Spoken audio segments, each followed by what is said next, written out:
Hey folks, welcome back to Gaming Garbage. We take a look at games and about the gaming news in the industry, and of course, stream for fun. Today, well, there's been multiple stories kind of brewing for the last month or so, and I've been kind of waiting to talk about it. Well, we just hit a wall, I think, and we're going to be talking about it all right here.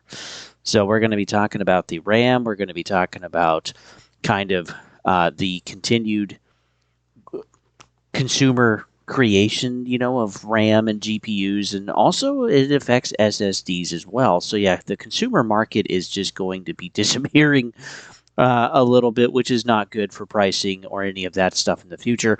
And we're also going to be going over video game actual sales toward the end here. And yeah, I, well, I just think the writing was on the wall. I think it was fairly easy to see that people just cannot afford with what's going on. So let's go ahead and dig into this. Okay, so RAM prices. So real quick, there is definitely a RAM shortage. This has been an issue for VRAM or for certain like DDR5, and also now we're getting close to DDR6, if we're not already technically there already. But yeah, there's been a massive spike in consumer RAM price due to the tight supply. Major PC companies have issued warnings of price hikes, and even CyberPower PC stating global memory RAM prices have surged by 500% and SSDs have risen by 100%. That's an average. It's also all for AI. The push for increased cloud computing has seen the likes of ChatGPT and Gemini means more data centers are needed, which in turn requires high bandwidth memory, HBM. Manufacturers like SK and Micron are now shifting priorities to make HBM instead of PC RAM. Because again, they can make more money out of it. They have this much raw material to make their products. And of course, when you have a supply constraint, you're going to shift toward making the most money you can with that supply that you have. Limited supply. Companies are now buying up stock of all the remaining supply of standard DRAM chips, leaving crumbs for the consumer market and price hikes for the limited supply. And that's happening. Right, that already happened, unfortunately. Let's go through this. Also, something too I wanted to share was that the number of PC gamers over time continues to grow every single year, which is crazy. We even just got to see roughly in 2024, there were like tens of millions of new PC users, and it just continues to grow. I mean, in just a few more years, we'll be at 2 billion roughly PC gamers around the world. Not all of them use Steam. But there's a massive market in China that is still continuing to grow, but other parts are growing as well. And I've talked about it here on the channel. It's just that the console market, I think, is showing that exclusivity is not enough. Their paywalled gardens are not enough. And there's not enough choice there to make it really worth the squeeze, again, because people are struggling to actually be able to pay for everything, and they still want to enjoy their hobbies. And I had a buddy... I just had a buddy tell me, Cue Balls, mentioned him on the channel before. He was just saying he just completely switched over to PC, like a couple months ago. And it's simply because it's just cheaper overall. He gets cheaper games. He doesn't have to pay for multiplayer. He has a ton more accessibility and features that he can have and deal with. And he's having a blast. And he loves it. And there's way more games available. There's millions of games available to him now. And then he still gets a lot of the PlayStation and basically all of the Xbox stuff. So it's again, we've talked about this too, it's the accessibility.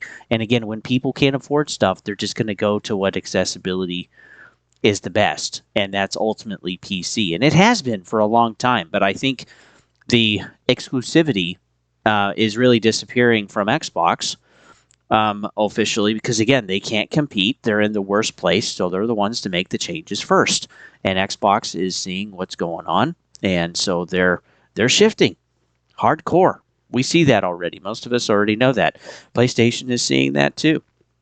Even though a lot of people, or at least some people, don't necessarily like it, PlayStation is like, yeah, we're going to be shifting more games over to PC. First, it was God of War in 2020, and now we're basically getting almost every single game that's coming out on PlayStation, whether first party or third party, that's an exclusive, eventually coming over to Steam. And we are even starting to see some of the multiplayer games like Helldivers 2 that's been published by Sony and paid for Uh, Also going over to Xbox. And then PlayStation has also been selling some of the rights to the actual developers, like Death Stranding and Kojima Productions, or like MLB The Show. And so those games are, after their time, are making it over to Xbox again because these companies need to make money. And when you take a look at what the margins are, they're tight. These companies are bringing in a lot of revenue, but they're not necessarily making a ton of like extra money. I'll put it that way. If you don't believe me, you can look up all of these publicly traded companies yourself, but the data is there and it's free to access. Micron Technology also announced that its decision to exit the consumer RAM business by 2026, ending nearly 30 years of selling RAM and SSDs under the Crucial brand. Again, their move is aimed to focus on the growing demand for high-powered artificial intelligence chips, or HBM, and restructuring its business to better serve enterprise consumers. So, and this isn't just slowing down production, they're going to exit.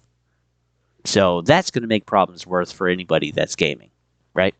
Or just consumer products in general. When you take a look at Newegg itself, this was kind of insane. For 16 gigs of RAM, it was pretty easy to get it for under $100, and that's not the case anymore. It's not even close. It's all $200, almost $250, oh my word, $350. Look at this. That's crazy. Okay, that one makes a little bit more sense, but yeah, this is 16 gigs of RAM for almost $600. That's wild. I didn't see that one. And when we take a look at I'm just going to scroll through this while I talk. But when we take a look at the general trend, it all spikes at the same time, which is June of 2025, and continues to go up. Now it's starting to plateau some for most of these, but none of these are overly amazing or incredible pieces of RAM, right? These are kind of like what consumers would be going for when they're building a PC. So if you've already bought a PC, hey, you're ahead of the curve, honestly. But man, is it just spiking hard? So yeah, we're starting to get a shelf. We're starting to plateau some, but yeah, this is increased prices across the board. Also, tariffs have had their play in this as well because, again, now I don't believe we really have tariff inflation. I think generally what we have is just companies trying to pass on the tariff inflation. But again, the consumers aren't buying, and we know that consumers aren't buying. We know you're not buying. We know I'm not buying. We know that no one is really, really buying. We are seeing that on YouTube all over the place.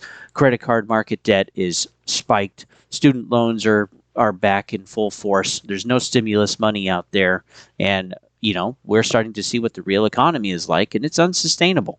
And so tariff inflation only happens when people actually buy the products. But those crazy cars a few years ago that were like $10,000 for a Ford Fiesta, well, they're back down to $3,000-$4,000 again. So if you're looking for a car, probably a pretty good time to buy would be next year. Also got to find out that NVidia, which I was able to verify this, but yeah, NVIDIA, well, see, I did check this, but yeah, NVIDIA is reportedly planning to cut production of their 50 series GPUs by up to 40% in early 26. Again, just like Micron. Except they're exiting. Micron is exiting. They're just going to be cutting production by almost half. Due to ongoing memory shortages, the reduction is expected to affect mid-range models, including the 5070 Ti and 5060 Ti, as they consume more memory compared to lower-end models. The decision is best for NVIDIA's strategy to ensure a stable supply chain amid rising costs and increased demand for professional-class GPUs.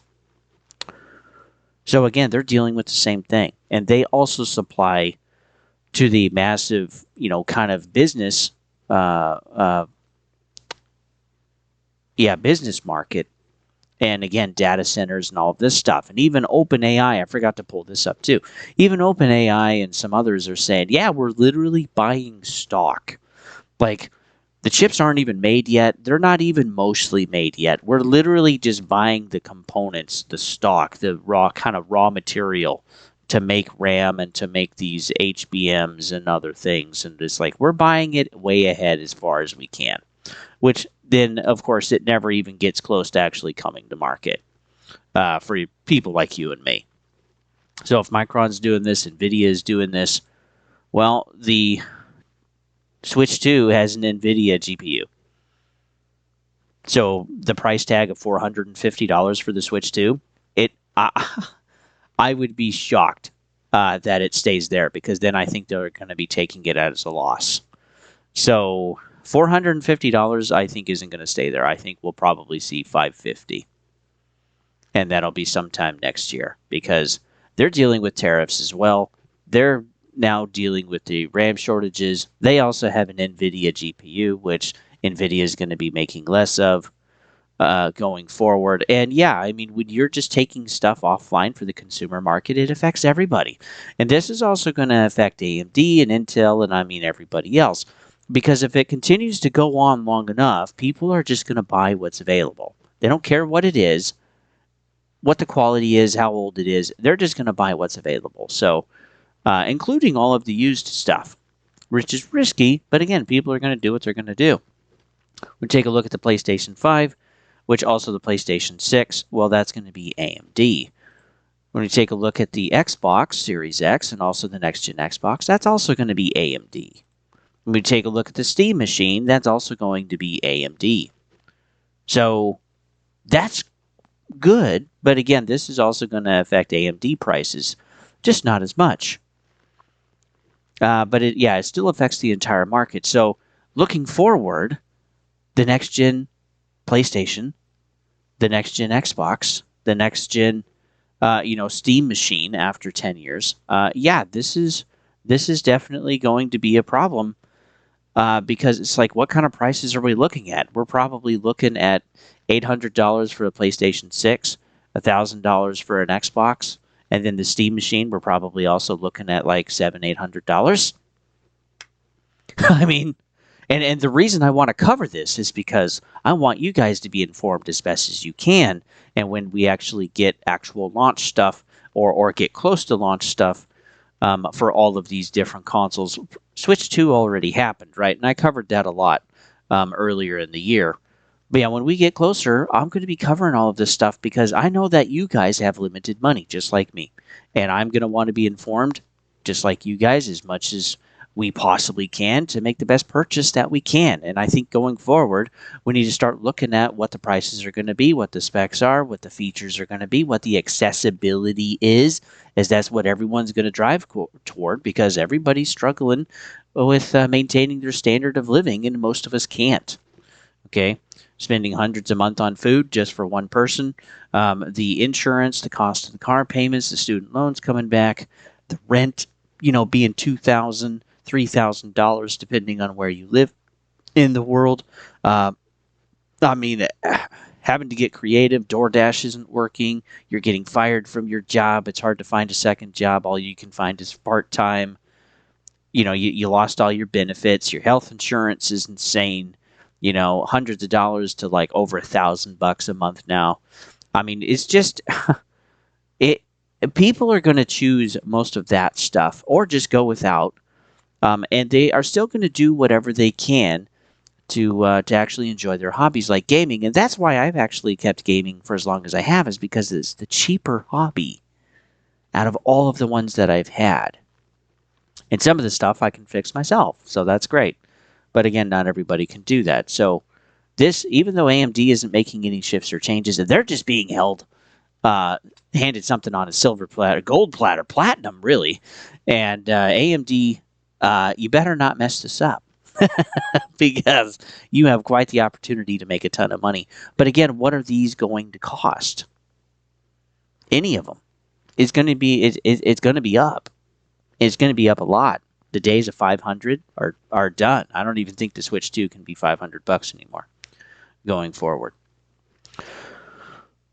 We also got to see too that the physical software and hardware sales were really bad for Black Friday. It is actually the worst since 1995. So let's go ahead and read this through with IGN. November 2025 was a shocking, terrible month for the video game sales in the United States. And again, this wasn't necessarily just the United States, but this is the data that we have. But it was also bad in some other places too, like Europe or Britain or Japan or whatever, is that generally the trend is down when looking at the region or the country and looking at sales. We're taking a look at Black Friday here, which was a really big one. There was also Cyber Monday. We continue to have sales now into December, and this is really going to make a lot of sense of why the sales are actually better than what they were during Black Friday and Cyber Monday.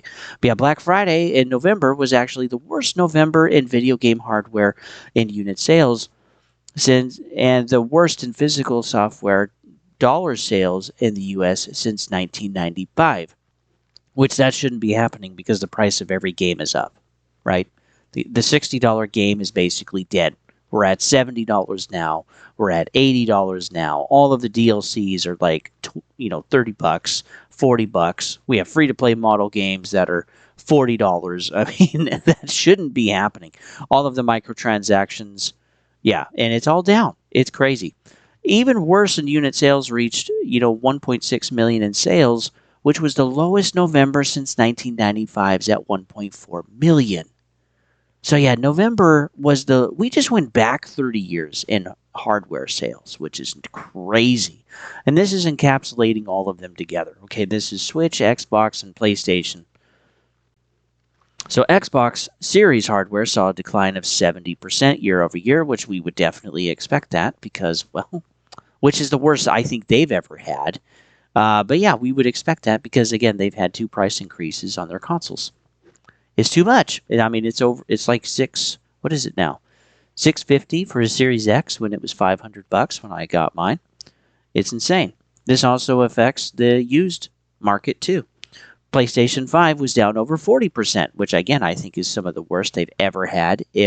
Maybe that's the worst ever. And then also Nintendo, with combined unit sales of the Switch and the Switch 2, brand new system should be selling like hotcakes like it was at launch. It's also down 10% from Switch sales last year, which doesn't make any sense because the Switch was on its way out. The Switch had the lowest sales out of its entire lifespan, right? Last year in 2024 in November. And everybody, too, was also waiting for the Switch 2 because they knew that was coming in 2025. Well, it came, and you've also been able to have the price increase on the Switch 1, which people have been frustrated about, and so that probably affected sales some. And then the Switch 2 really hasn't been that great. I think the scales from people's eyes, the rose-colored glasses, I think is just kind of falling off, and people are seeing what's happening. And if you're interested, I actually nominated Nintendo for the worst company of the year this year.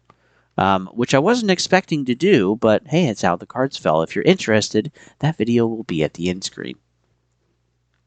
But yeah, this really is wild. There's more down here. We're talking about inflation and actual sales numbers or amounts and stuff, which is kind of crazy.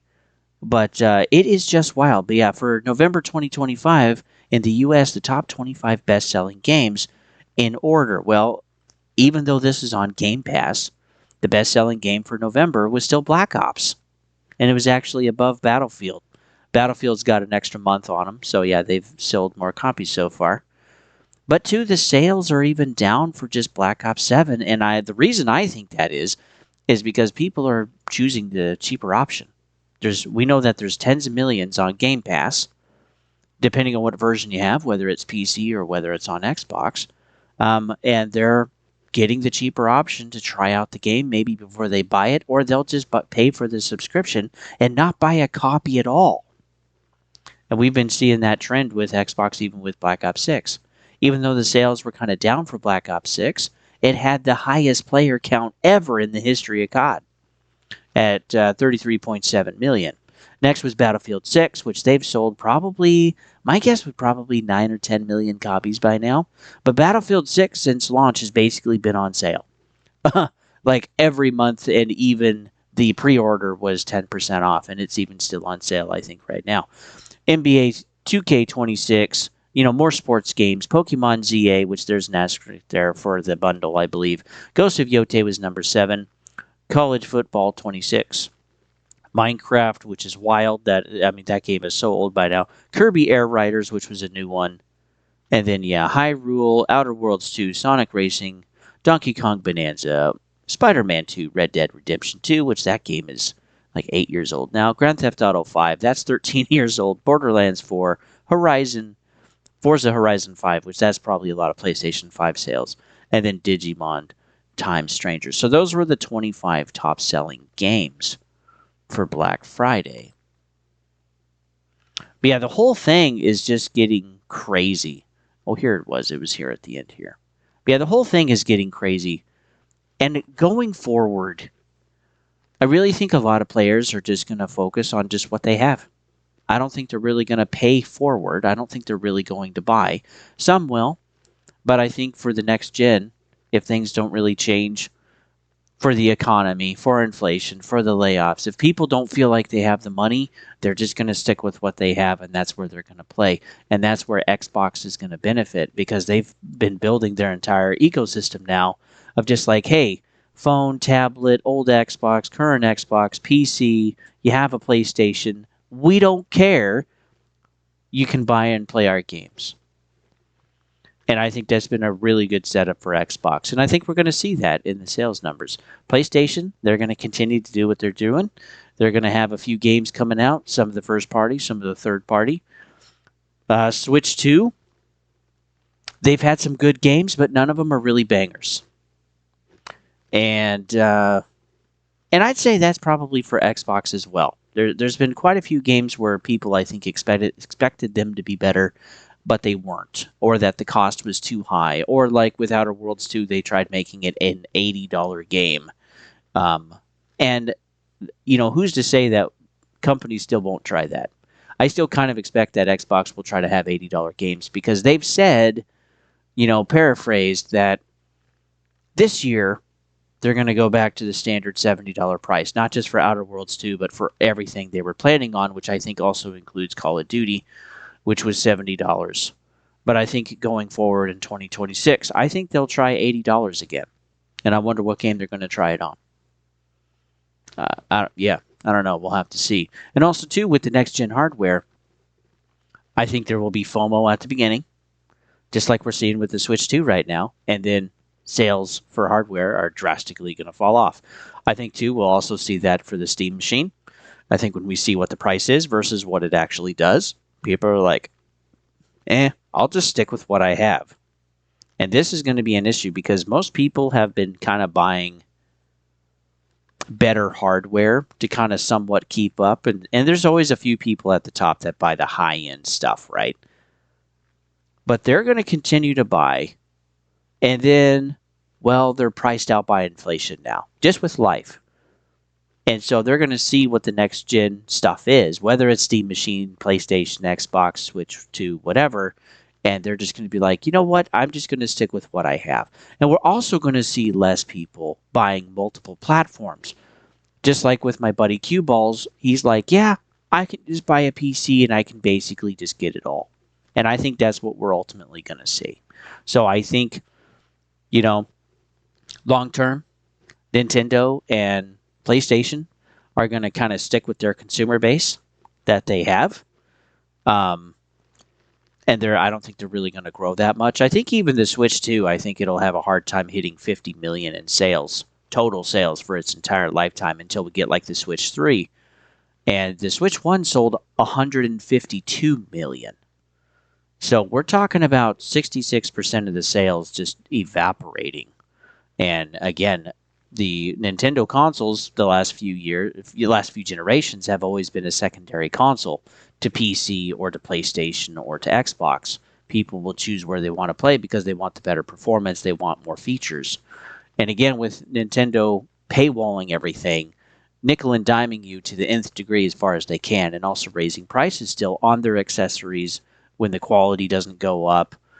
And the big part of the Switch 2 is the upscaler, which again is not hardware focused. And then the whole key card thing. Anyway, that video is going to be at the end screen. But I think Nintendo definitely has a problem going forward. And they didn't have to try to compete with the other console companies. They didn't need to bring 4K into the equation. Maybe they have some data that says they did, but I think they could have just done what they were doing. I think it would have worked just fine.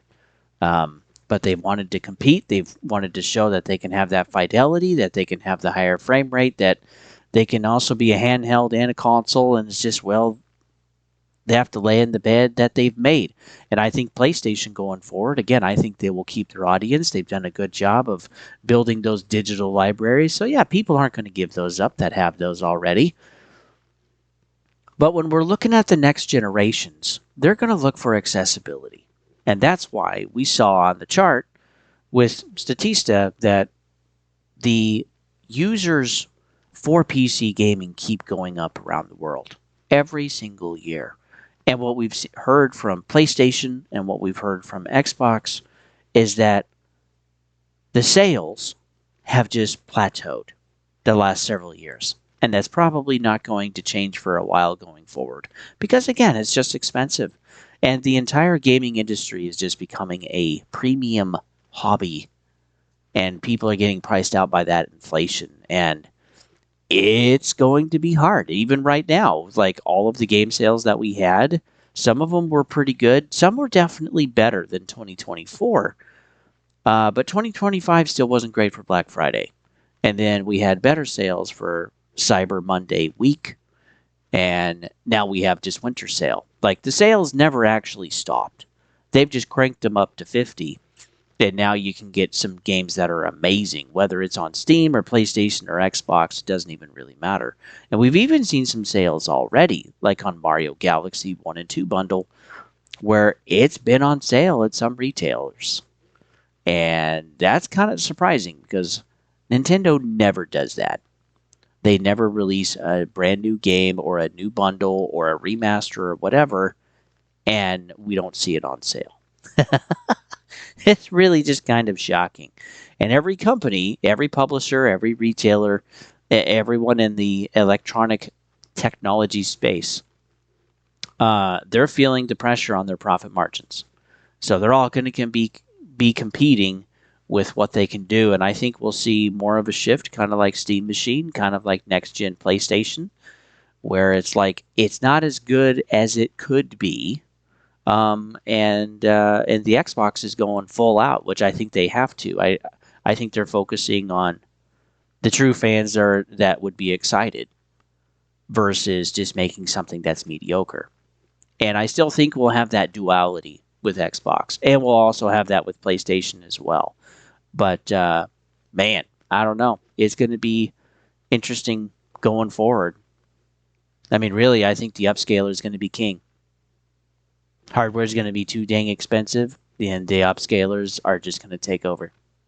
Doesn't matter whether it's Steam Machine, PC, PlayStation, Xbox, or Nintendo. The upscaler is just going to run your games. That's what you're going to be paying for, and that sucks. That sucks. This is really where native hardware dies. So, what do you guys think? Are you guys excited for next year? And what's your strategy? Mine is going to be the hybrid Xbox, the next gen. I can get my storefronts from PC. I can also have my Xbox library, most of it. And that's what I'll be doing going forward. I don't have a space for a PC right now, so that's just where I'm at. Well, thanks for tuning in, folks. You can always follow me over at GamingGarbage22 at YouTube if you'd like. Don't forget, too, there's also the worst game of the year on the screen for Nintendo, and that's a little over an hour. It's a pretty big one, but that one's also pretty in-depth if you're interested. You can also follow me, too, at Twitch if you'd like. Don't turn on the... And yeah, when I'm playing video games, you can chat in there. And if you'd rather just be a silent partner, hey, that's totally okay, too. Also, on the YouTube channel, I break everything up through playlists. So if there's a particular thing that you like, and there's various content every week, you can go through those playlists. And if something's not for you, don't sweat it. Just skip right on to the next thing. But yeah, going forward, things are going to be tough. And I'll be covering it right here. And with that, folks, we'll see you guys on the next one.